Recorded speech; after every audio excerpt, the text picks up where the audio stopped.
Hey everybody, what's up? Today is January 5th, and the two videos going over today for the Year of the Batman are Zelda the Great and Death Worse Than Fate, which I kind of thought was a funny play on like the original song. Anyway, so it starts off, there's this like lady magician. Um, well, I guess you don't know that. It starts off with a bank robbery because God forbid any kind of crime not happen in that city. So there's a bank robbery, and a police officer shows up and immediately unloads into her, and she's wearing a bulletproof vest, so it does nothing. But it's just so funny, like, so there was no like hands in the air, like she just literally stood up. He's like, bam, bam. And you find out this person stole exactly $100,000, which you're like, why? There was like so much extra money in there. It turns out it was this magician called Zelda the Great, who she steals $100,000 because it's a payment to this guy she's working for to give her ideas for her like great escapes and whatnot. And this has happened 2 years in a row on April 1st for whatever reason. So it's the second time that's happened. They're like, gee whiz, this is such a hard case. We better get Batman on it because God forbid they do any kind of work at all relating to. Anyway, I swear the cops in this show, they're just. I know it's the Batman show, but God bless. I would like them to see them do something, anything, instead of Daddy Batman and Brother Robin, please save the day for us. Anyway, so Batman and Robin they show up and they're like, I have no idea where the fuck to go from here, and Robin's like, or Batman's like, let's just like make our own lead for the case. So they print out this new like this fake story on the newspaper saying the money that she stole was all fake, and it's just like, how did I mean that bank was loaded with money, and how was she gonna know which bills were fake, which bills were real? Anyway, it's silly. So um, the bad guy and Zelda are like, well, shit, we got fake money. What are we supposed to do? All the banks are going to be uh, guarded pretty well. And Batman sets up this ruse to where there's this like fake jewel, and he puts a tracker in it. So when she goes to steal the jewel for like compensation, they can track her. Well, she's like, I don't know. This seems too easy, and so she kidnaps Aunt Harriet, which is Robin's aunt. So she's like, "Oh, okay. Well, I'll just kidnap this person who's connected to a really rich person," which that completely makes sense.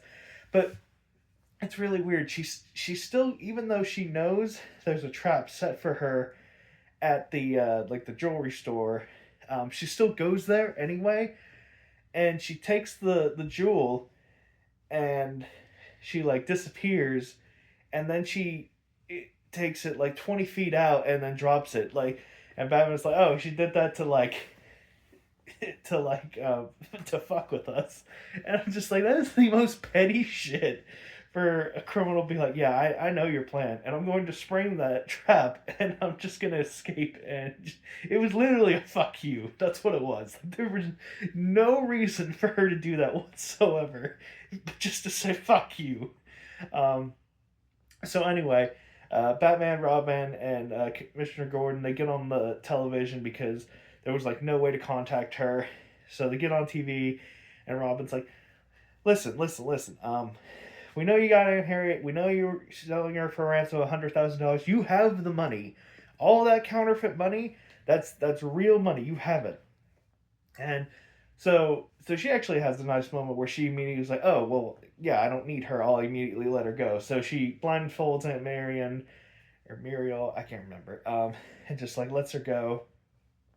And so she's released back into the Wayne Manor, and uh, it kind of weird. Like it works out really weird at this point. So the Zelda and the one guy, his new plan for like her amazing new escape, it's like this death trap, and he made it for her, and she's like, well, how the heck do I escape this thing? He's like, I don't know.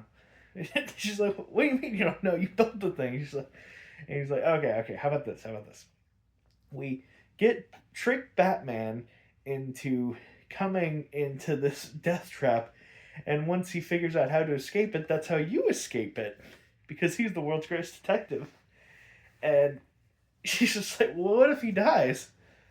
And he's like, oh well, shit. I guess he'll just die, and we'll go start over. And you're just like, what planet is that?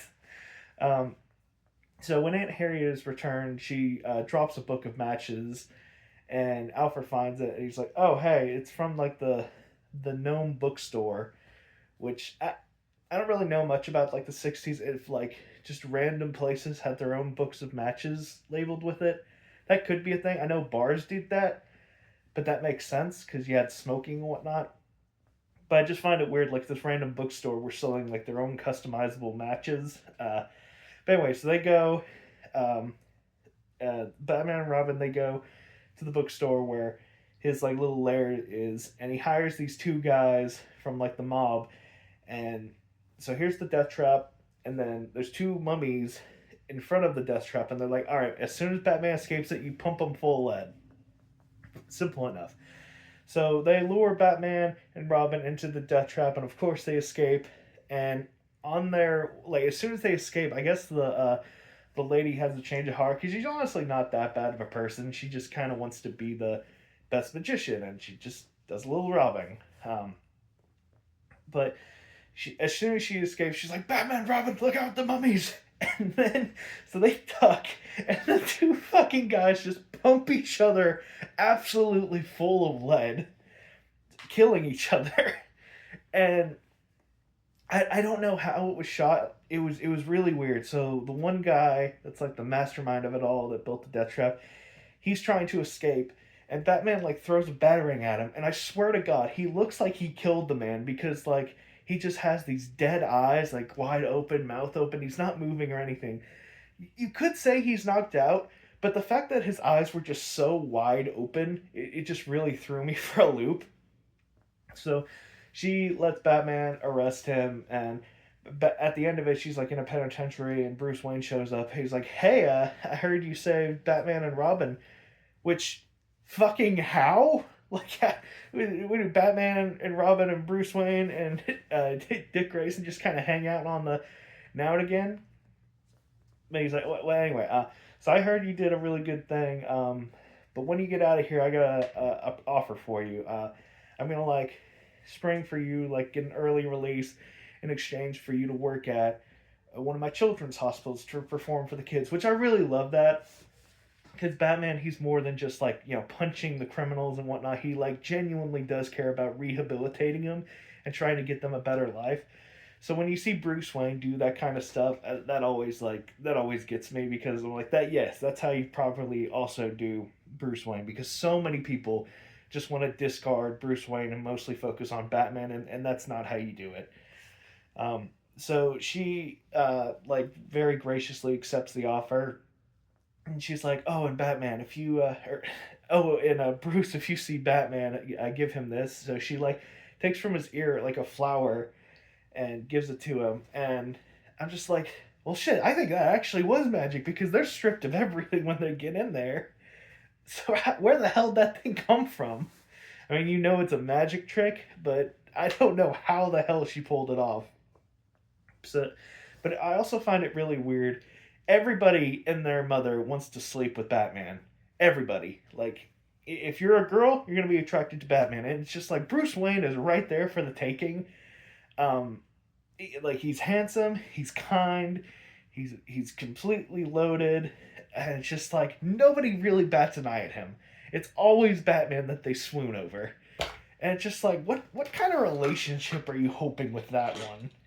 Because like every day he's fighting crime, every day he's putting himself on the line, every day his loved ones are possibly at risk. Like, what? Where do you think this is going? But I digress. Another thing I think it's really weird. I looked it up, and the guesstimated age of Robin is between like 15 to 17. And I just find it funny that you have this one guy takes this 15 17-year-old everywhere with him for businesses and political meanings, all that. I know he's his ward, and he's like shaping him to be like the next owner of the company. But I just I just find it funny.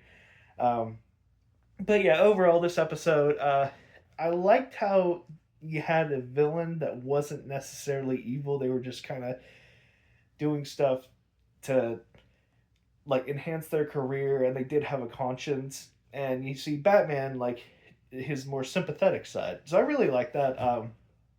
So overall, I'd probably rate this like a 5 out of 7, just a little above average. But yeah, that's it. Bye.